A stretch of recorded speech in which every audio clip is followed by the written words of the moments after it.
Everyone, how are you? कैसे हैं आप सब? Today we will study about foreign exchange market unit second of international financial management. In our previous video we will complete the topic of balance of payment. अगर आपने वो video नहीं देखी है तो जो उसका लिंक है वो डिस्क्रिप्शन के अंदर है, आप लोग जाके चेक कर सकते हैं। और अगर अभी तक आप लोगों ने चैनल को सब्सक्राइब नहीं किया है तो प्लीज चैनल को जाकर सब्सक्राइब करें, बेल आइकन प्रेस करें ताकि जो सबसे पहले अपडेट है वो आप लोगों के पास आए। यूनिट सेकंड के हमारी टॉपिक्स हैं foreign exchange market, spot exchange market, participant in foreign exchange market, exchange rate contents, forward rate and forward market, purchasing power parties relationship and interest rate party relationship. ये हमारे topics हैं जिनको धीरे धीरे हम अपने वीडियोस के अंदर कवर करेंगे। तो आज हम स्टडी करेंगे फॉरेन एक्सचेंज मार्केट को। An over the country market place that determine the exchange rate for global currency.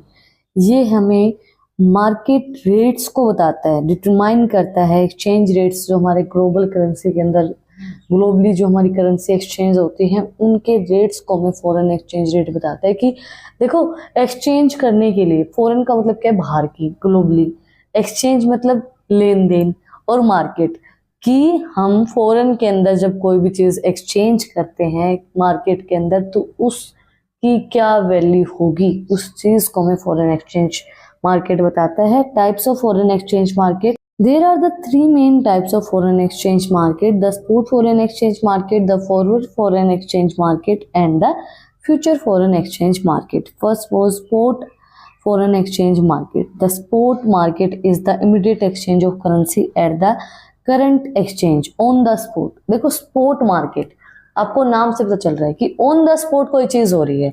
It means जो इमीडिएटली हम एक्सचेंज करें करेंसी को करंट एक्सचेंज के अकॉर्डिंगली, जो करंटली करेंसी वैल्यू चल रही है उसके accordingly. This make up a large proportion of total foreign exchange market and involves buyers and seller from the across the entire spectrum of the financial sector as well as those individual exchanging currency.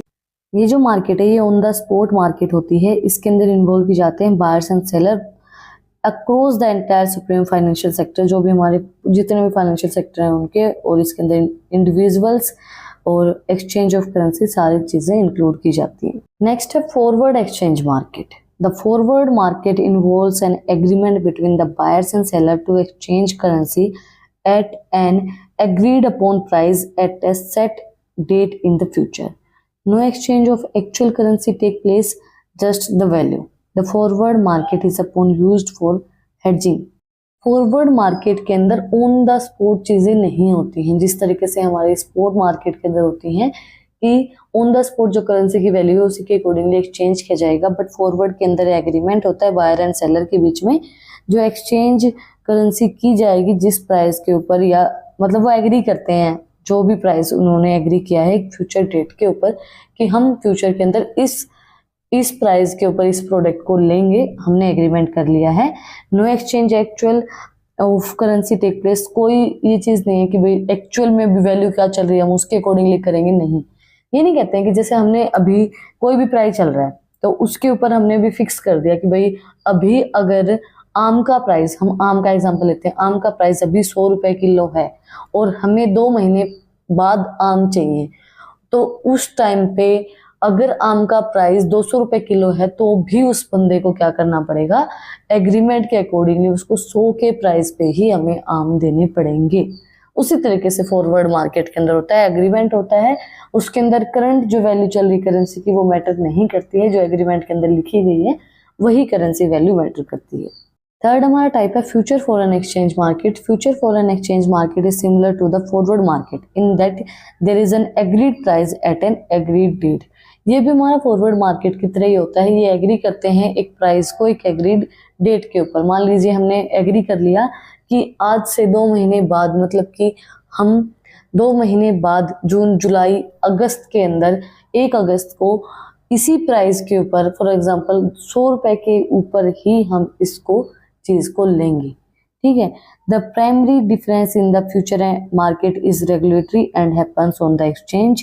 This removes the risk found in the other markets. Future are also use for hedging. Hedging के लिए हमारी forward market भी use की जाती है और futures को भी यूज किया जाता है क्योंकि ये रिस्क को हटाते हैं कि भाई प्राइस देखो, फायदा भी होता है कई बार कि प्राइस ज़्यादा बढ़ा हुआ मिल जाए हमें, लेकिन हम उस चीज़ के ऊपर रिस्क उठाना नहीं चाहते हैं, तो ये रिस्क को हटाती है future foreign exchange market.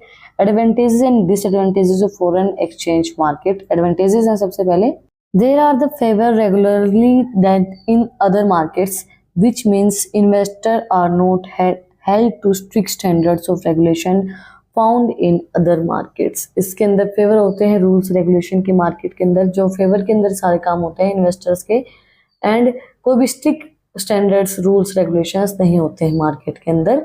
There are the no clearing house and no central bodies that oversee the foreign exchange market. इसके अंदर कोई भी क्लियरिंग हाउस और सेंट्रल बॉडीज नहीं होते मार्केट को देखने के लिए।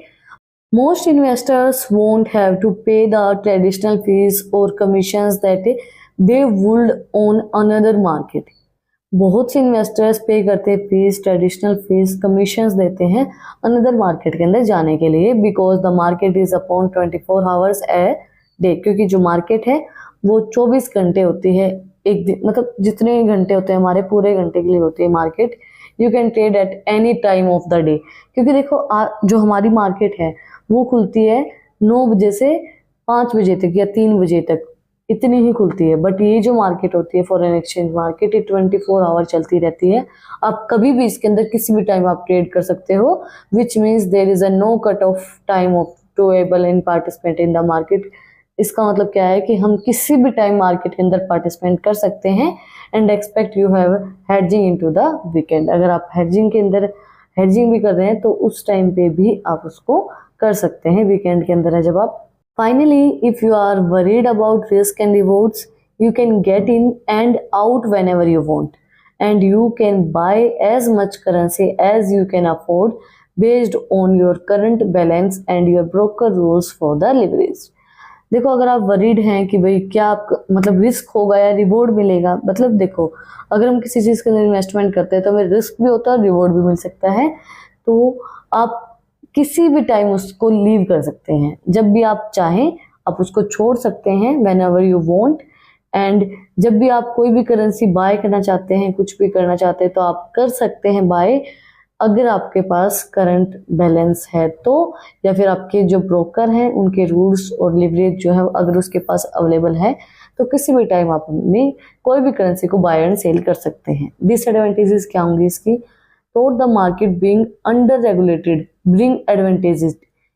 It also create risk, as there is a no significant oversight that can ensure risk-free transaction. इसकी बहुत सी एडवांटेजेस भी हैं बट इसके डिसएडवांटेजेस भी हैं। ये रिस्क को भी क्रिएट करता है क्योंकि ये कोई भी हमें सिग्निफिकेंट कोई भी ओवरसी नहीं बताता है कि ये जो ट्रांजेक्शन है रिस्क फ्री हैं। नहीं, रिस्क बहुत ज़्यादा होता है इसके अंदर। Leverage can help magnified profits but can also lead to the highest loss. Leverage आपको प्रॉफिट भी देता है बट कई बार क्या है आपको बहुत ज़्यादा लॉस भी प्रोवाइड करवा सकता है। As there are no sight limits on leverage, investors tend to lose a tremendous amount of money if the trader move in the wrong direction. अगर आपको इसके अंदर प्रॉफिट हो सकता है तो लॉस भी हो सकता है। तो जो there is a no set of limit on leverage, क्योंकि इसके ऊपर कोई भी लिमिट नहीं सेट की जाती लिवरेज के लिए। इन्वेस्टर्स जो हैं वो अपना ट्रेमेंडस अमाउंट को खो सकते हैं, लूज कर सकते हैं अगर वो कोई गलत डायरेक्शन के अंदर मूव कर जाते हैं। तो उनको नहीं पता है कि भाई आपको कौन सी डायरेक्शन के अंदर जाना है, तो अगर कोई गलत डायरेक्शन के अंदर चले गए तो आपको लॉस ही होगा। And unlike stocks that can provides returns through dividends and bonds through interest payment, foreign exchange transaction slowly relay on the appreciation, meanings that they have less judicial returns that can some others assets. मतलब कि बहुत से stocks हमें provide करवा जाते हैं, returns मिलते हैं, डिविडेंड मिलते हैं, बॉन्ड मिलते हैं, इंटरेस्ट पेमेंट होती है, बट जो ट्रांजेक्शन्स हैं वो ज़रूरी नहीं है कि जितनी आपके पास एसेट्स उतना ही आपको रिटर्न प्रोवाइड करवाएगी। नहीं, आपको ज़रूरी नहीं है कि जितना आप सोच रहे हैं उतना आपको रिटर्न मिलेगा, जितना आपने लगाया है उतना ही आपको वापस मिलेगा, ऐसा नहीं होता है। तो ये इसकी डिसएडवांटेजेस हैं। नेक्स्ट है lack of transparency in the foreign exchange market can harm a trader as they do not have full control over how their traders and fully may not get the best price and may have limited views of information such as quotes. Transparency ज़्यादा नहीं होती है foreign exchange market के अंदर कि भाई trader क्या करें, क्या चीज़ आपके लिए हार्मफुल रहेगी, कौन कंट्रोल कर रहा है, फुल कंट्रोल किसके पास है, ट्रेडर किस तरीके से काम कर रहे हैं, ट्रेडर को किस तरीके से बेस्ट प्राइस मिल सकता है, तो वो सारी इंफॉर्मेशन उनके पास नहीं होती। लिमिटेड व्यू इंफॉर्मेशन ही आपके पास होती है, लिमिटेड इंफॉर्मेशन ही आपको प्रोवाइड करवाई जाती है जितनी आपको प्रोवाइड करनी होती है। तो इसके अंदर ट्रांसपेरेंसी ज़्यादा नहीं होती है। तो इसी के साथ आज का जो हमारा टॉपिक है फॉरेन एक्सचेंज मार्केट वो कंप्लीट हो गया है। फॉरेन एक्सचेंज मार्केट का मतलब क्या होता है, करेंसी के रेट को डिटरमाइन करना ग्लोबली वे में, ग्लोबल तरीके से जब हम करेंसी को एक्सचेंज कर रहे हैं उस टाइम पे। अगर आपको आज की वीडियो पसंद आई तो आप लोग को बताइए क्या करना है, कमेंट सेक्शन में जो बताना है कि आपको वीडियो कैसी लगी। कोई भी डाउट है तो वो भी आप लोग कमेंट सेक्शन में मुझसे पूछ सकते हैं। और अगर आपको इन टॉपिक्स की पीडीएफ चाहिए तो टेलीग्राम चैनल का लिंक भी डिस्क्रिप्शन में है, वहां पे जाके आप मुझे सब्सक्राइब कर सकते हैं। और भी इंटरेस्टिंग रील्स को देखने के लिए इंस्टाग्राम चैनल का लिंक भी डिस्क्रिप्शन में है, वहां पे जाके आप मुझे फॉलो कर सकते हैं। फिर मिलते हैं एक नई वीडियो के साथ, एक नए टॉपिक के साथ। Like share and subscribe. Thank you for watching my video.